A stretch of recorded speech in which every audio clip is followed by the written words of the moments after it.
You're listening to Clinicians Roundtable on ReachMD. On this episode, Dr. Eva Parker will discuss the relationship between climate change and cutaneous disease. Dr. Parker is an assistant professor of dermatology and core faculty at the Center for Biomedical Ethics and Society at Vanderbilt University Medical Center, and she spoke on this topic at the 2025 AAD annual meeting. Let's hear from Dr. Parker now. Climate change certainly has influenced the prevalence and severity of skin disease. Because skin is the largest organ and our primary interface with our environment, many skin processes and skin diseases are actually climate sensitive. This includes thermoregulatory functions in the skin, like sweating and vasodilation that help us cool, to numerous infections and autoinflammatory skin diseases, cutaneous malignancies, among many others. We also see important influences on skin health from heat, air pollution, wildfire smoke, ultraviolet light, and the impacts of extreme weather events such as flooding. Additionally, climate change exacerbates existing health disparities that stem from systemic racism and colonialism, and climate change disrupts access to dermatologic care. We also see that severe storms, flooding, and drought, as well as sea level rise, are really key factors in water and food insecurity, and they worsen poverty. These are key drivers of migration, which in turn alters the patterns of infectious diseases that we see globally. I think probably atopic dermatitis is our most climate-sensitive dermatosis. It is acutely sensitive to air pollution and wildfire smoke.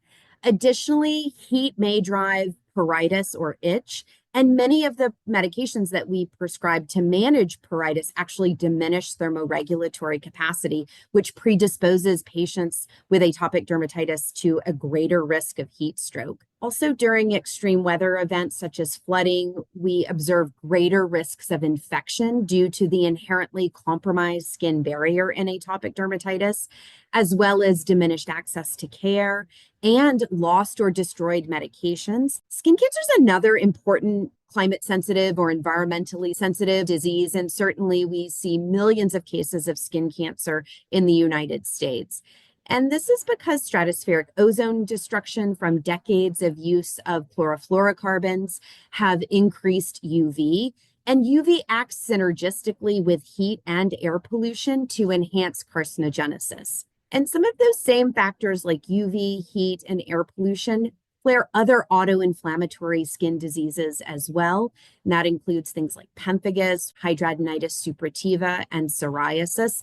And truly, the list goes on and on. Dermatologists and medical researchers are struggling to adapt, and we're doing better at adaptation, partly because there's increasing recognition in dermatology around the impacts of climate change on skin health and care delivery specifically. One important aspect for dermatologists to build resiliency is educational offerings, such as our scientific forum and the annual meeting of the expert resource group on climate change and environmental affairs. And these provide critical opportunities for dermatologists to learn about climate impacts. So as a specialty, we can really become climate literate. Our climate literacy as dermatologists allows us to better adapt, and it also helps our patients adapt and mitigate the effects of climate change. Additionally, we are now recognizing the environmental impact of our own care delivery, and we're really increasing education around reducing our carbon footprint, our energy usage, and our waste production in dermatology.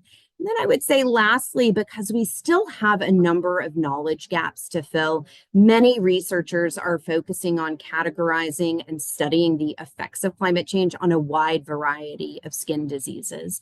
I think collectively, the efforts around research, education, and reduction in carbon footprint collectively allow us as a specialty to better mitigate and adapt to climate change and help build resilience not only within our specialty, but also for our patients. What can we do to adapt and prevent climate-related impacts on skin health? I would say as dermatologists and physicians in general, the most important thing we can do is educate our patients. For example, heat-related counseling can easily be incorporated into our discussion around sun protection because many of the behaviors and measures for the two overlap. This is especially important for patients who may be at extremes of age, so very young or very old, because physiologically they're more at risk for heat stroke. Also, it's important for our patients who are on medications that alter their capacity to regulate temperature, and for those with extensive skin disease. Dermatologists should also be astute to those who are most vulnerable to climate effects and to educate our patients accordingly. We need to be sure that these patients have a plan and a go bag when extreme weather events are imminent. And in that to-go bag, they need to have things like their medications and copies of their medical records.